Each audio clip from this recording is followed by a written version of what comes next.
Warning. Warning. The following video will possess spoilers to both nights of New Japan Pro Wrestling's Wrestle Kingdom 16.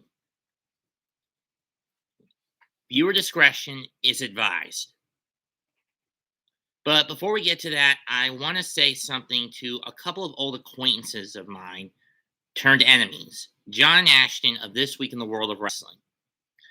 So, you guys finally did decide to make me a non-person in your content. Got rid of all my comments in past archived videos. For what? Just because I have a different political opinion than you. And you don't like it. You don't like the fact that I tell it like it is. I'm not the best at doing wrestling content. I'll admit that. But you know what I am? I am what I am, and that, to quote Popeye the Sailor, I am what I am, and that's all what I am. And what I am is straight with my opinions, political or otherwise. And I'm going to be honest, especially when I'm targeting you, John. I'm not the one who made the streams over the past year super political. That was you and you alone, Mr. Vocal Aggression, or whatever the hell it is you want to call yourself. You're nothing more than a dog barking with no bite. Who barks more than he bites. You just drag Ashton along by the leash. You pull Ashton along when it's supposed to be you on the leash. The channel belongs to him, not you.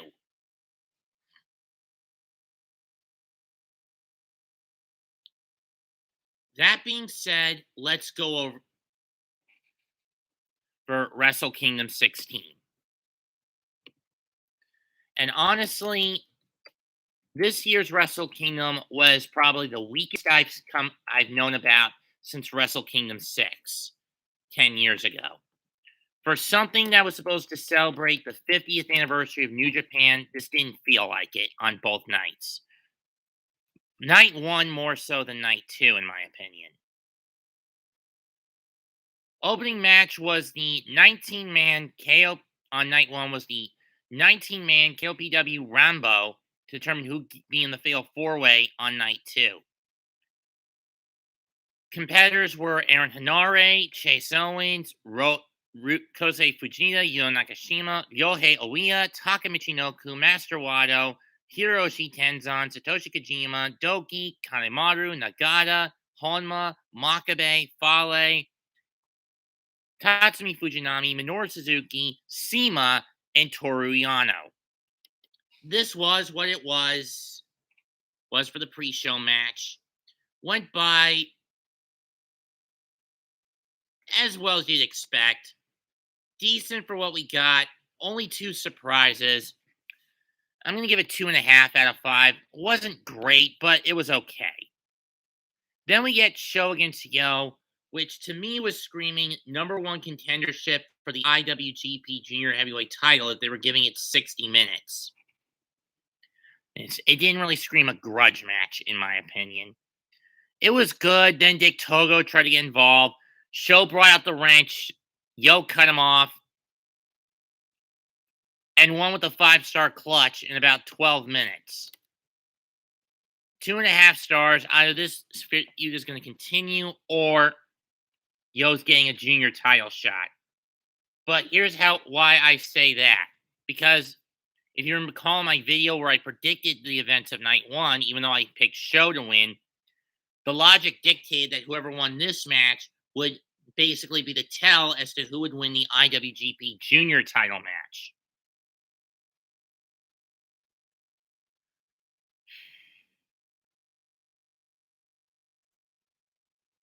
Next up was Bullet Club against Tanahashi and the Mega Coaches.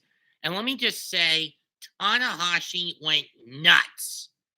Once the kendo stick was introduced at the end of the match, he swung it and whacked Kenta with it. Consequences be damned. 8:40 this match ended. 1.5 stars, and I'm just being nice. I hate doing that for Tanahashi matches because he's my favorite New Japan wrestler ever. But this is a side of Tanahashi we never thought we'd see. Moving on, we got a 6-man tag between the United Empire, Osprey, Okan, and Cobb against LIJ, Naito, Sonata, and Bushi. It was what it was. Was good matchup back and forth. A good bit of psychology of Naito going after Cobb's leg to take out the power base. But it was okay at best. But it was good. I gave it 3 stars. United Empire win with Osprey nailing Bushi in the head with a hidden blade.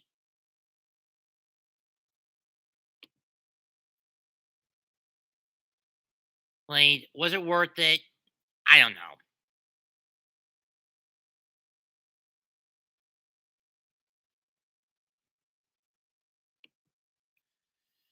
Next up is the match that we were worried about. Katsuyori Shibata against an opponent of his choosing. And the opponent he got was one I was not expecting. Because once Suzuki was announced for the Rumble, I was thinking to myself, if it's not going to be Suzuki, who's he going to pick for who's the opponent? And for the catch rules match. Well, it turned out it was LA Dojo student Ren Narita. Back in New Japan after over 27 months and 28 months. After almost 28 months. And then Shibata pulls a curveball on us saying, we're throwing the catch rules out the window. It's a straight up wrestling match. And it was good. Very good. We have seen, and it showed not only that Shibata still got it, but that Narita, how far Ren has come. Of course, it took about 11 minutes, and Shibata beat him with a sleeper PK combo. But it was a good showing from the kid. I give it 3.5 stars out of 5. And then, oh God, we got the bathroom match. Evil defeating Tomohiro Ishii for the Never title. This was full of the shit you'd expect from the House of Torture. Run-ins, Garrett, low blow, cane shot, wrench shot. Yo trying to intervene to even the odds. Didn't help out. Didn't work. Evil clocks Ishii in the face with the Never title. Hits everything is evil in about 12 minutes. This only gets 1 star out of 5. It is that big of a shit heap. I want to ask Sugabayashi a question. When the hell are you going to start banning the other members of the House of Torture from ringside? Dick Togo, I don't have a problem with because he's got a manager's license. He's got a license to be a manager. He can stay as long as he's handcuffed to a ring post or the Garrett is taken out of his pocket. But Yujiro and Sho stay in the back at all costs. I'm giving you an ultimatum, Sugabayashi. You flaunting your love on this piece of shit faction is doing New Japan, subgroup, is doing New Japan far more harm than good. Good in the long haul. Either mitigate the amount of cheating done in House of Torture matches or by flat out outlawing every member of the House of Torture from ringside, number 1, or number 2, put Evil and the House of Torture in no championship advantages situations, i.e., they cannot allow themselves to get disqualified or they lose the titles once they've got in their hands. Or better yet, option 3, 2 referees at ringside to ensure there is no cheating. Because the Young Lions are doing jack and shit during these instances. And Jack left town. So all they're doing is a heap of shit. And the only Young Lion even bothered to do anything, Yoda Tsuji, I don't know where the hell he is.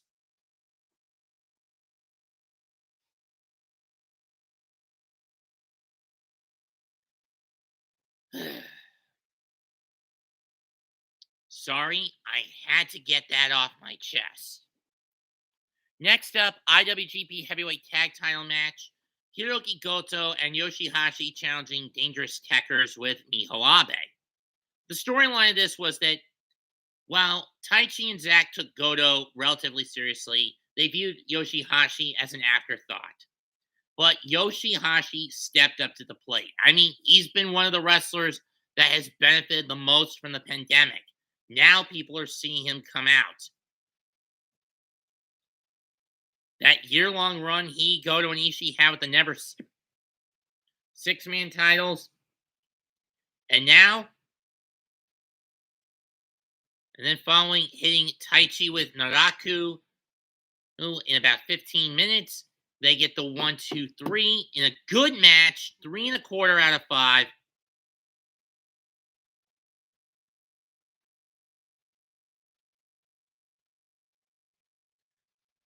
Hiroki Goto and Yoshihashi are the new IWGP Heavyweight Tag Team Champions. For Goto, it's his second run with the title. For Yoshi, his first. After the match, Zack and Taichi gave their respect and endorsement to Yoshi. Next up, El Desperado defeating Hiromu Takahashi in about 16 minutes to retain the IWGP Junior title in a great match. It was back and forth. Or if you had Hiromu coming out all out, Despy trying to beat Hiromu at his own game, the fast-paced Hiromu-style match, especially after the last 3 matches these two have gone 30 plus. They have gone 30 plus. Not the case with this one. In the end, Despy got the win with a pair of back-to-back pinche locos. And I gotta wonder if Despy suffered a fractured orbital bone, because throughout the match, you could see through the mask his right eye was about to be swollen shut from when Hiromu hit him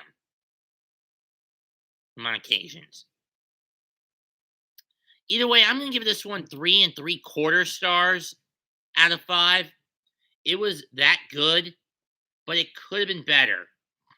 I mean, I wanted the slugfest we got in the Best of the Super Juniors earlier this year. I mean, at the end of the past year.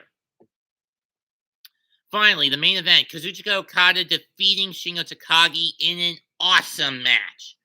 These two have the great chemistry when Okada is healthy. And he really stepped it up, as did Shingo. Shingo showing he deserved the moniker of the IWGP World Heavyweight Champion. Pumping bombers, no shigamis, 2 main Japans. Okada showing that he was back. Drop kicks, flying elbow drops, DDTs, tombstones, the money clip, as much as I still hate that damn move.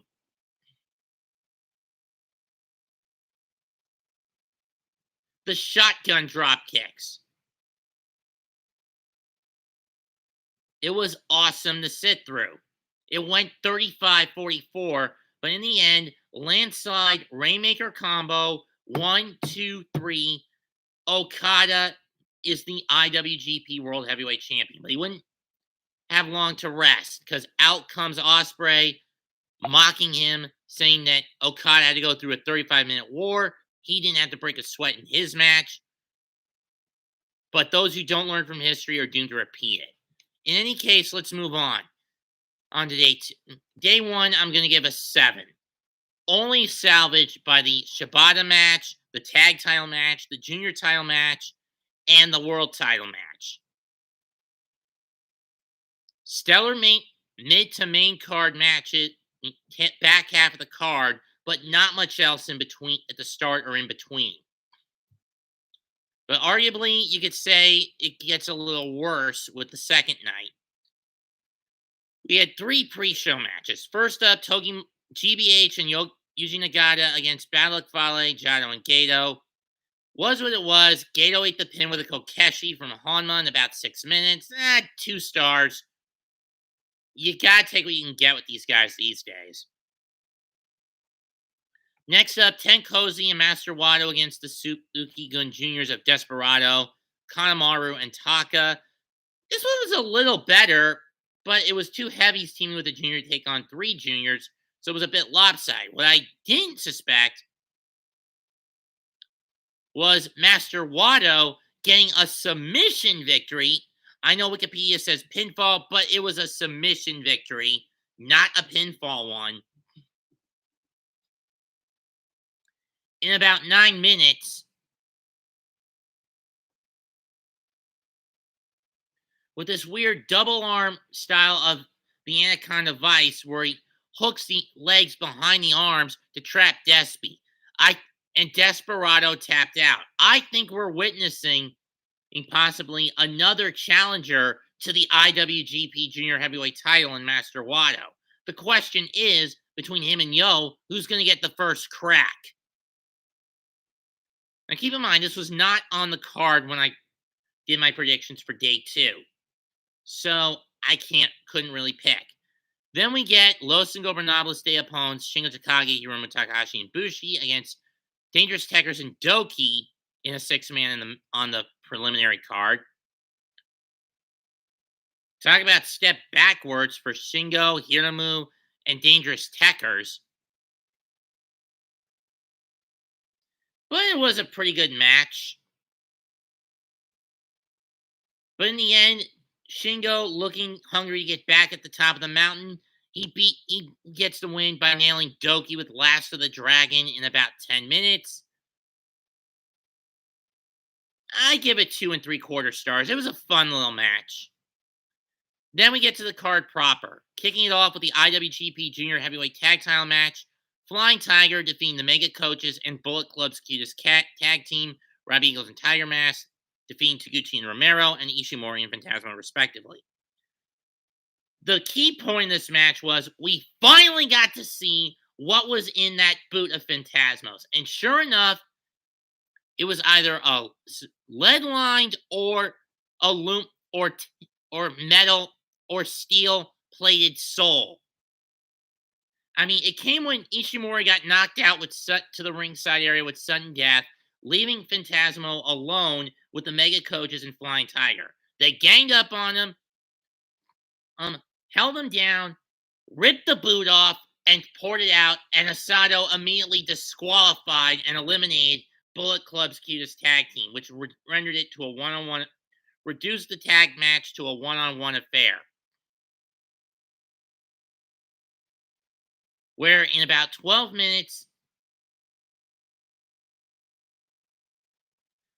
Flying Tiger outskilled the Mega Coaches, and Robbie got the submission win with the Ron Miller special on Rocky. 3 stars out of 5, and a bit of a good start to. Next up was the Stardom Showcase match. Tam Nakano and Sayaki Kamitani defeating Mayu, Iwatani, and the Starlight Kid. Basically, there were 4 factions. These girls represent 4 factions, and they had to draw straws for their partners. Nakano drew Kamitani, Iwatani drew the Starlight Kid, and these girls did a pretty good job. Keep in mind, John Ashton are more of the Stardom aficionados. As I stated in my prediction video for Wrestle Kingdom Day 2, I am not much into Joshi wrestling. But I was impressed with what we got. Went about 9 minutes. It ended with Kamitani nailing the Phoenix Splash, I believe, on Starlight Kid. This gets 2 3/4 out of 5. It was pretty fun. Next up was the quickest match on the card. Minoru Suzuki defeating Chase Owens, Sema, and Toriano for the KOPW 2022 Provisional Trophy. And let's just say, Suzuki, he didn't want to be in this match, but he had no options.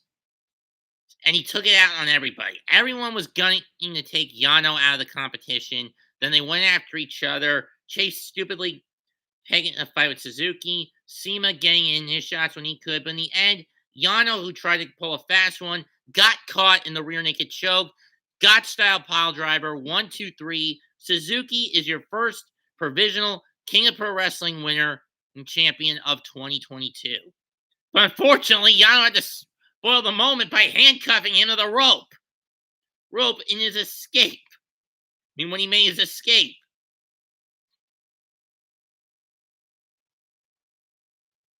And for those wondering, the attendance at Wrestle Kingdom on night 2 was about half as much as it was for night 1.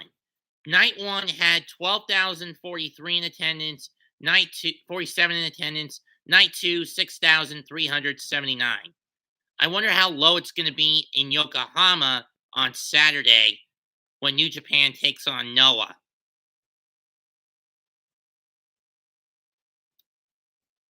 When they say sold out, it's sold out to its limited capacity. This one only gets 2. That said, the KOPW match gets 2 stars out of 5. It was a little too quick for my taste. Next up, oh god, never openweight 6-man tag title match. House of Torture retaining against Chaos, this time Goto, Yoshi, and Yo. And I think Goto and Yoshi have fallen into a trap. House of Torture stayed. You put the after the match, which was one with the House of Torture, when got clocked in the head with the wrench behind the ref's back. And this was even with Ishii as backup. And let me be blunt. Chaos needs to pull it together. As soon as the borders open up, the House of Torture is going to be neutralized, in my opinion. And I mean the borders into Japan.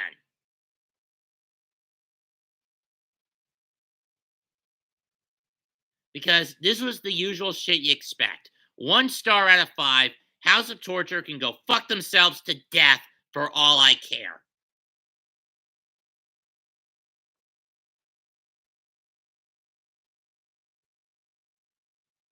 Went 9.5 minutes. Next up was Sonata against the Great Okan defeating the Great Okan in a pretty good match, from what I could tell. I mean, the storyline was that Okan could play Sonata's game, or prove he could play Sonata's style of wrestling. And he was doing pretty well at it, even hitting a middle rope moonsault, which is not usually in Okan's wheelhouse. And it went over pretty well. And I liked it. But in the end, he ended up falling short to Sonata in about 13 minutes when Sonata caught him in the Japanese leg clutch prawn hold.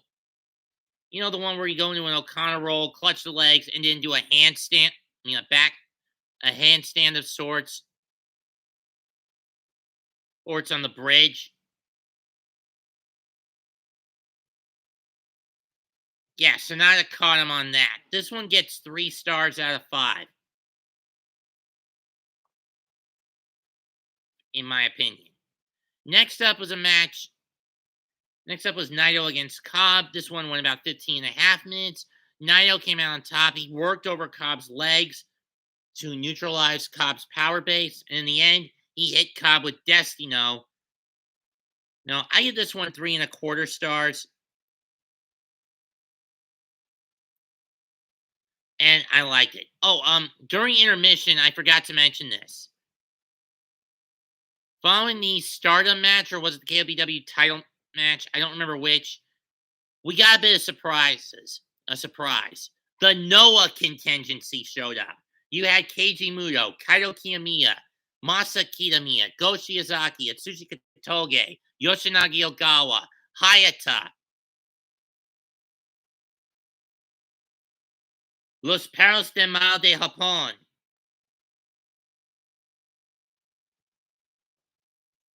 Naomi Chimura Fuji, and Kongo show up. They entered the ring, and they made their declaration known that they were going to take the top spot of wrestling in Japan away from New Japan, and they were going to do it this Saturday in Yokohama.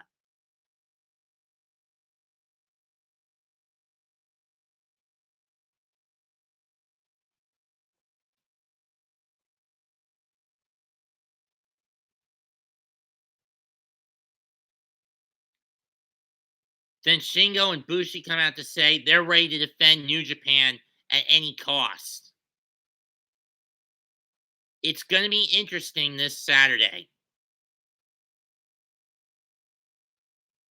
No matter how it swings.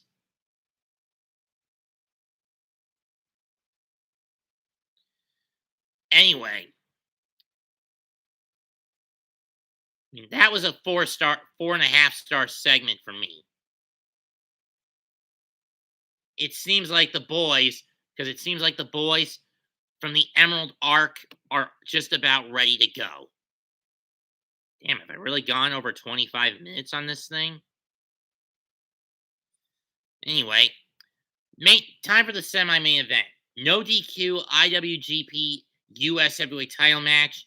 Kenta against Tanahashi, and by God, was this brutal. You had never seen Tanahashi just like this. He brought out chairs. There were garbage can lids, tables. Ladders were even brought into this matchup. It was brutal to see Tanahashi go, terrifying to see Tanahashi go to these lengths. I'm not kidding. I was terrified when I saw Tanahashi go to these lows. Because I always viewed Tana as a paragon of virtue. Would never hurt a fly. All right, sure, he defend himself and stand up for what's right, but never to a point where he'd go vigilante above the law Punisher style. And that terrifies me. They go to these extremes. I mean, tables were busted. Kenta was split open from the nose. He was busted open at one point. And it ends with him going to the top on a ladder, on a lighting ladder, or to hit the double stop on Tanahashi through a table, but Tana gets up, shoves Kenta off the ladder, puts him on the table, and hits the highest of high fly flows off it, crashing through the table, and in 22 minutes and 40 seconds, Tanahashi is the IWGP US Heavyweight Champion. 4 stars out of 5 for just how much of a bloodbath this match was. And it's showing a side of Tanahashi to its fullest we never thought he'd go to. Finally, the main event to determine the undisputed IWGP World Heavyweight Champion, Kozuchiko Okada defeating Will Osprey in a great matchup. In an excellent matchup. This one went 32-52, but this is what you expect from Okada. It's not often he'll go 40 plus in a matchup. I mean, I've only seen Omega and Naito push him beyond 40 minutes. Even Tanahashi, who was his career-long rival, never pushed him over 40 minutes in any of their matches. I looked it up. The longest they've gone is about 38 or 39 minutes in a match.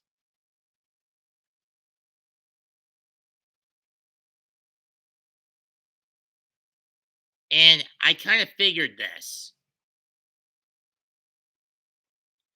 It went back and forth as we expected.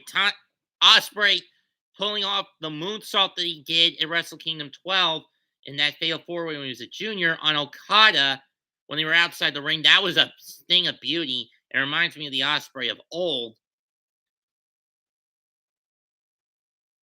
There was even a point where Osprey hit the hidden blade on Okada, but he didn't get all of it, so I figured Okada was going to kick out of it.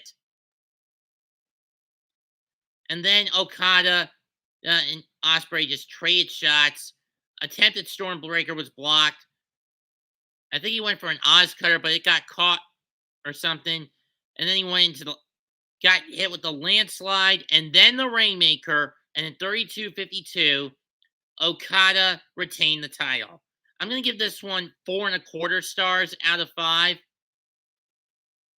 Again, great match, but not up to par to what I would expect out of these two. Anyway, Okada wins, gives his little announcement saying that he wants these mask mandates to stop. He wants the people to cheer again. And this brings Naito out, and he's calling his shot to be the IWGP World Heavyweight Title Challenger. So we're going back to this song and dance, huh? okay. I mean, it's produced a lot of great matches, but I think the wheels are starting. New Japan is starting to show their creativity wheels are in the mud and stuck spinning. This show as a whole, I'm going to give a 7.5. It's a little better, as there weren't that much as much shit as there was on night one.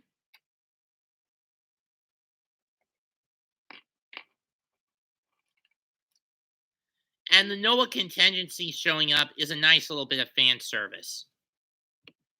Overall, again, I view that Wrestle Kingdom 16 was a bit of a step backwards.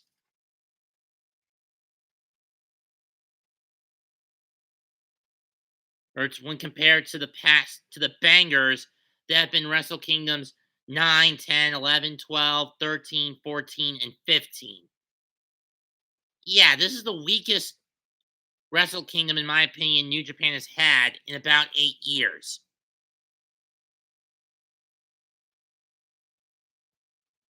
And I don't like to say that. Maybe they'll turn around with the show in Yokohama against Noah. But personally, I'm considering hopping ship to Noah. Why?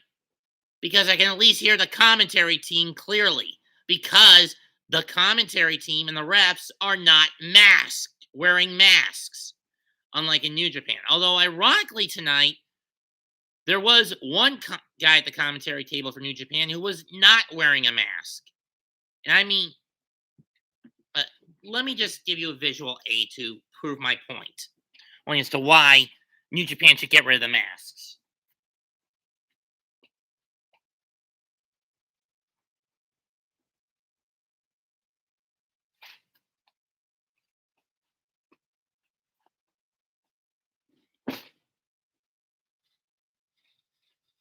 Now, I get the masks are safety precautions. And for the fans, don't really have a problem with it. That was expected. But for commentary teams, let me show you let me give you some visual aid.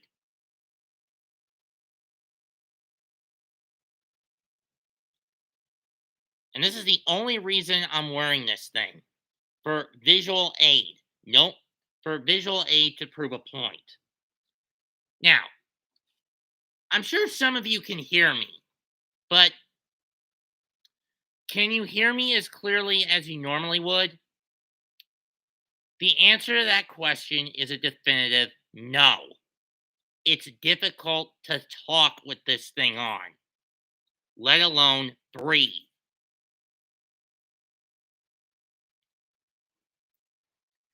And this was a cloth mask. Now let's try the medical one. Does this one work?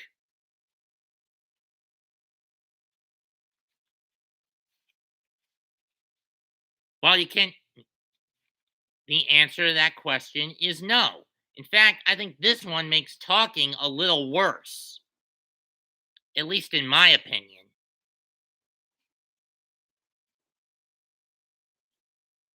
I'm not doing this for political brownie points. I'm just doing this to state a fact.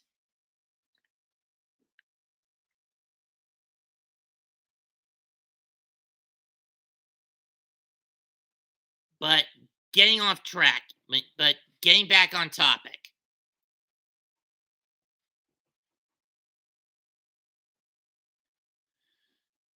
My point is, what is New Japan slowly taking the masks off the staff if they're allowing Liger to go through one without wearing a mask and go through the show without wearing a mask? If that's the case, this experiment might work in getting rid of the mask mandates on the staff.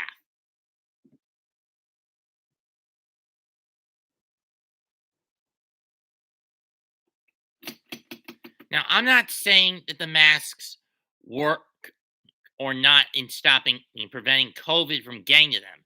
I'm just saying that these make it difficult to hear somebody. I'm just making the point that putting these on, having these on and over a microphone makes it difficult to hear somebody. Nothing more and nothing less.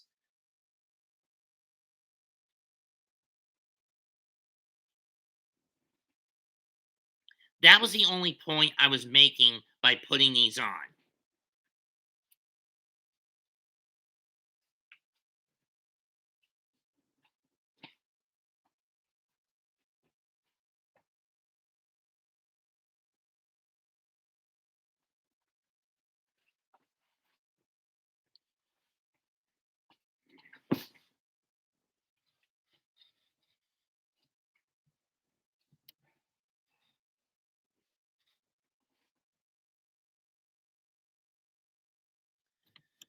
Anyway,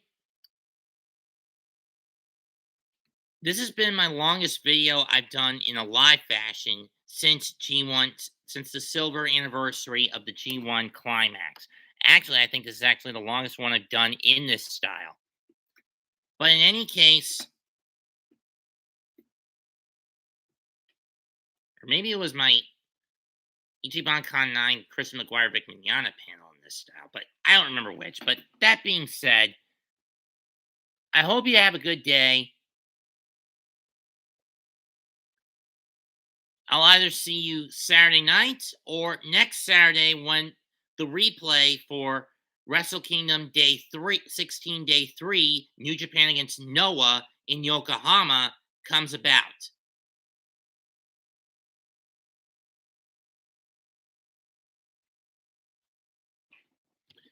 Leave a comment, smash the like button, sub to the channel. Mets2128 signing out. Goodbye. Good night. Bang. And to TWitWoW, fuck you.